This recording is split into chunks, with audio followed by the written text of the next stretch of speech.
Morning, everybody. It's DJ NV, Just Hilarious, Charlamagne the Guy. We are the Breakfast Club. Good morning. How long you think it's going to take for Just to start wearing sweatsuits and dressing regular? Make that a bet. I say about 6 weeks. 6 weeks? I say 6 weeks. That's a lot of outfits, Just. Yeah, that to is be throwing on every morning. Don't act like I don't got no clothes. I didn't say that. Oh, okay. I didn't say that. I just said it's a lot. I say 6 weeks. 6 weeks. That's a lot of clothes. I don't know if you got that many. Like, what? Don't play with me. Well, let's get to Jess with the mess. News is real. News is real. It's Just Hilarious, Jessica Robin Moore. Just don't do no lying. Jess is going to bring you numbers. Just with the mess. News is real. On the Breakfast Club. I know they know the difference. Keep it a stack. Meg Thee Stallion signs deal with Warner Brothers. Well, Warner Music. Meg Thee Stallion and Warner Music Group agreed on a deal that allows Megan to remain independent, which I think is great. I think it's great for any artist to, you know, be independent, and then she will own her masters and like all her music and stuff like that. Mm-hmm. This deal will allow her to tap into Warner's resources, though. So she basically has a distribution deal with them, the radio promotion and marketing and stuff like that. She'll release all her music independently through Hot Girl Productions. She'll retain ownership of her masters and publishing. That's the word I was looking for. Any artist that is signed to her Hot Girl Productions imprint will be become part of Warner's ecosystem. And she is still managed by Roc Nation. I like that. Megan said, "This is the beginning of an exciting new chapter of my life and career. I'm really focused on building an empire and growing as an entrepreneur. I know we're going to create history together." So drop a clues bomb for that. That's really nice. That's dope. Yeah, I don't understand anything about the music industry. I thought she was already with 300. She was. And I thought 300 is with Warner They are. Music. So she just started her own production They company. just shuffled it around. She redid her contract, but Gotcha. she's in the same system. But like Jess just said, she got a label, publishing, she got a label, and and the difference is now she'll retain ownership of her masters and publishing. Gotcha. You know, so that's good. You know, so it still allows her, like, her music. You know, she's still independent. She just has a distribution deal with them. It just gets her music and stuff out there more. And whoever signed under her, and you know, they will, And is it true? Hiss is #1 on Billboard. Yes, yes, it is true. Hiss the is #1 song in the country. Yes. This is which is, I don't want to say sad, but this is the biggest record of her career so far. Yeah. Bigger than Body Yada Yada. Yes. No, man. What was the other one? Savage. Yeah. Yep. It is. Oh yeah, it's bigger than that. It is. I know that song ain't called Body Yada Yada too. No, it's not. What's it called? It's called Body. It is? Yeah. Oh, okay. Yeah, Body. Body. That's I was just about to what say, because, you know, once you get to a certain age, you just name things after the hook. Yeah. You know that song, Body Yada Yada Yada. You know that song. All right, Shannon. No, that's not what it's called. That's not what it's called. It's just called Body. Kandi Burruss makes it clear that she is leaving the Real Housewives of Atlanta. Kandi Burruss has been a cast member of Real Housewives of Atlanta since season 2, which aired in 2009. So she's been doing it for 14 years. And they asked her about this last night, and she said she didn't want to do it because, like, during the break of it, one of her friends had asked her, like, "Why are you still doing it?" And she just was like, "Yeah, there's really no reason." Why are you still doing it? Why am I still doing it? Yeah, I mean, because it's just something that she can do, but she has other things that she's focusing on. We have audio for it as well. So basically, you have to be on the Grammy board. Committee. Stop that. Oh, no, Stop it ain't that. Stop that one. My bad. Listen, it's my first day. Y'all just shut keep up. giving them the numbers, Look, Jess. no, it ain't no number here. You see a number here? It ain't the number. They don't got it. Do number 2. I want a number 2, please. No cheese. No, I'm sorry. So basically, I thought it was gonna be the audio when the guy had asked her on the red carpet last night. Like, basically, you know.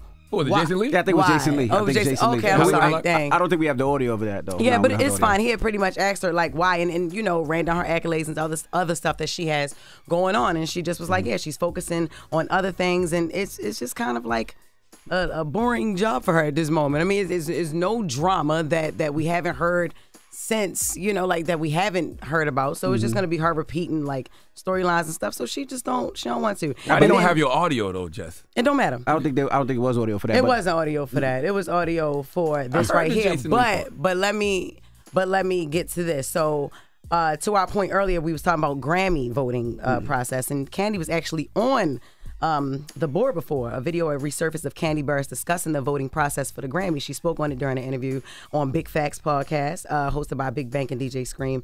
The interview took place in 2021, but this is the audio that was for that. So basically, you have to be on the Grammy board Committee to be able to vote. One year, I was actually on the board of the people who actually got to vote. So basically, everybody votes. And then I think they narrow it down, and then they have like this secret group of people who Illuminati on the top. Lame. It's a lame. No. It's like you vote on the top 5. All the people that's in the Grammy Association or whatever. Obviously, it's way more others than it is white black people, right? So when it gets the 5 people that the secret committee get to choose from is the ones that the masses of the got to narrowed it down to. The majority of the people in the Grammy Association are not people who actually listen to rap music. So basically what we said earlier, you need more black people on the board or whatever, exactly. or voting. And shout out to Baby Jade. I think Baby Jade Salute to asked that Baby question. Jade, Big Bank, Scream, Baby Jade on the Black Effect iHeartRadio Podcast Network, Big Facts. Yep. But I just wanted to do that. I wanted to actually include that part of it because that was actually somebody who was in the room and who can actually attest to. I think she was the only black person, and she they have to it's a wide range of music that they all have to sit in, and if they don't know it, they just listening to it. It's going in one ear and out the other. The same way we don't know Miley Cyrus. And don't say flowers. we because I know well, it. You do. I'm not saying no. Don't say no we. The same way a lot of us didn't know Miley Cyrus flowers. People don't know the stuff that we listening to. That's right. Yeah. Nori consults Jay-Z when he buys watches. Now, Nori recently was a guest on Wrist Check podcast. Yep. And I don't really understand why this was a conversation. I think the headline stuck out to me because I was like, what kind of meat grinding crap is this? But we got the audio real quick, yo. Let me get I don't care, Nori. I watch unless I speak to certain people. Jay-Z, top of the list. Okay. Does not answer me all the time. But I think that's respect. Yes. I think if he doesn't like the watch, he won't say, Nori, don't do that. Like he's too rich and too smart and too fly to say, Nori, no, don't do that. Because he knows he's one of them. When I got the Nautilus and when I got the Aquanaut, I sent them both pictures and his exact words, in my opinion, I'm paraphrasing, I believe this is what his exact words was. Get both them bitches. If it's an Audemars, Kevin Hart. I'll wait a week. He waits a week. Once he hits me back, we'll get into real heavy Audemars talk and then Mark Wahlberg. Okay. Wrap it up. Yeah, and like my thing is if you got to consult with somebody to, other than your parents to buy like watches, you shouldn't buy them. Like Mark Wahlberg, Kevin Hart, and Jay-Z, if you ain't got their money, you shouldn't be. Hey, you think I should get this? Like they got good taste. Jay-Z is definitely a watch guy. Nah, see, but the thing is, shout to Nori. I know what Nori meant. He just said it wrong. So when you buy that watch is an investment. It's not a $5,000 watch. These is $40,000, $50,000, $60,000 watches. I know how much these watches are, Envy, and don't ever play with me. I ain't say you buying Citizens and Fossils. And brightness. But I was saying, but some of those watches are investments. So you ask people who pay for it more. So for instance, if I buy a car, I usually call Swiss. Because Swiss has the money, he buys those type of cars, but it's the investment because they make money. You can sell it in those ways that just like people buy art. That's investment. What about the paint for your beard and the paint for your hairline? Who you consult about that? Mess. Thank you, Jess. What artists do you reach out to and say, hey man, what Beijing do you use?